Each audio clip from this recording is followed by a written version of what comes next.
नमस्कार। भारत की आज़ादी की कहानी ना कई नायकों की गाथाओं से भरी हुई है, लेकिन कुछ कहानियां ऐसी भी हैं जो आज तक एक रहस्य बनी हुई हैं। आज हम एक ऐसे ही नायक और उनसे जुड़े भारतीय इतिहास के शायद सबसे बड़े रहस्य की पड़ताल करने वाले हैं। तो सवाल ये है कि क्या ये वाकई भारत के इतिहास का सबसे बड़ा अनसुलझा रहस्य है? एक ऐसा सवाल जिसने आप सोचिए दशकों से इतिहासकारों, सरकारों और हम जैसे आम लोगों को उलझाए रखा है। चलिए इस रहस्य के बिल्कुल केंद्र में चलते हैं। और इस पूरी पहेली के सेंटर में हैं नेताजी सुभाष चंद्र बोस।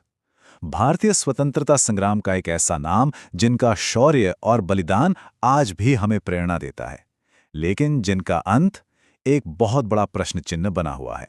जो आधिकारिक कहानी है वो कुछ यूं है। साल था 1945, दूसरा विश्व युद्ध बस खत्म होने ही वाला था। तभी एक खबर आती है कि नेताजी सुभाष चंद्र बोस की ताइवान के पास एक विमान दुर्घटना में मृत्यु हो गई। लेकिन क्या ये कहानी पूरी थी? यहीं से सवालों का वो सिलसिला शुरू होता है जो आज तक खत्म नहीं हुआ है। इस रहस्य को समझने के लिए पहले उस इंसान को समझना होगा जो एक लेजेंड बन गया। आखिर कौन थे सुभाष चंद्र बोस और उनका संकल्प, उनका इरादा क्या था? तो 1897 में कटक में जन्मे सुभाष बचपन से ही बहुत होनहार, अनुशासित और देशभक्ति की भावना से भरे हुए थे। 1920 में उन्होंने उस दौर की सबसे मुश्किल, सबसे प्रतिष्ठित परीक्षा इंडियन सिविल सर्विसेज यानी आईसीएस पास की। लेकिन सोचिए, ठीक अगले ही साल 1921 में उन्होंने उस नौकरी से इस्तीफा दे दिया। क्यों? क्योंकि उन्होंने ब्रिटिश हुकूमत की गुलामी की जगह अपने देश की सेवा करने का फैसला किया था।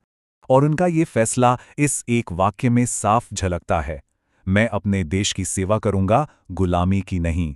ये सिर्फ एक वाक्य नहीं था, ये उनके पूरे जीवन का मकसद था, एक अटूट प्रतिज्ञा। सुभाष चंद्र बोस बहुत जल्द ही कांग्रेस में एक बड़े नेता के तौर पर उभरे, लेकिन उनकी विचारधारा पार्टी के कई बड़े नेताओं से अलग थी।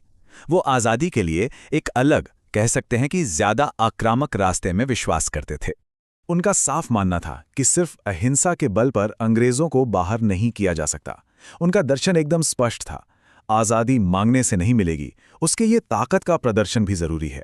और इसी सोच ने उन्हें स्वतंत्रता आंदोलन में एक बिल्कुल अनोखी जगह दी। और अपनी इसी विचारधारा को जमीन पर उतारने के लिए, उसे हकीकत में बदलने के लिए उन्होंने इंडियन नेशनल आर्मी यानी आज़ाद हिंद फौज का गठन किया। ये एक सशस्त्र सेना थी जिसका सिर्फ और सिर्फ एक लक्ष्य था, भारत को ब्रिटिश शासन से आज़ाद कराना।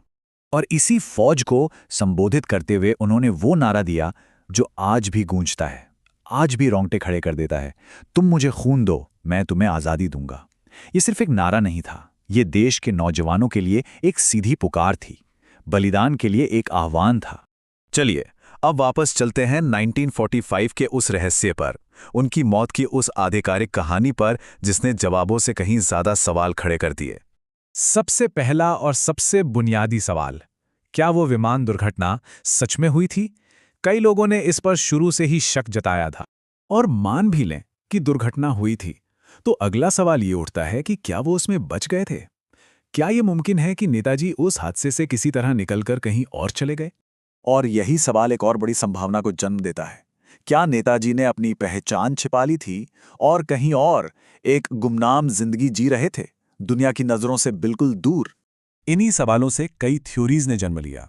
कुछ का मानना है कि ये जो प्लेन क्रैश की कहानी है, ये उनके बच निकलने की एक सोची समझी साजिश थी। एक और पॉपुलर थ्योरी ये है कि वे गुप्त रूप से रूस चले गए थे। और एक थ्योरी तो ऐसी है जो दशकों तक सुर्खियों में रही, गुमनामी बाबा की कहानी। कहा जाता है कि उत्तर प्रदेश के फैजाबाद में एक साधु रहते थे, जिनकी मृत्यु के बाद उनके सामान से कई ऐसी चीजें मिली जो सीधे तौर पर नेताजी से जुड़ी हुई थीं। इतने साल बीत गए, कई सरकारी जांच आयोग बने, कितनी ही गोपनीय फाइलें सामने आईं, लेकिन इनमें से कोई भी इस रहस्य को पूरी तरह से सुलझा नहीं पाया। पूरी सच्चाई आज भी उन्हीं फाइलों और कहानियों के बीच कहीं दबी हुई है। ये सोचना बहुत स्वाभाविक है कि अगर नेताजी जीवित रहते तो आज़ाद भारत का इतिहास कैसा होता, उनकी मौजूदगी देश की राजनीति और उसकी दिशा को कैसे प्रभावित करती। खैर, उनका अंत एक अधूरा अध्याय बनकर रह गया हो, लेकिन उनकी विरासत अमर है। उनका साहस, उनका जुनून और देश के प्रति उनका वो असीम प्रेम आज भी हर भारतीय को प्रेरित करता है। तो अंत में वही सवाल फिर से हमारे सामने खड़ा है, क्या नेताजी की मृत्यु सिर्फ एक दुर्घटना थी या इसके पीछे कोई बहुत बड़ा रहस्य छिपा है, एक ऐसा रहस्य जिसका जवाब शायद इतिहास के पन्नों में हमेशा के लिए कैद हो चुका है।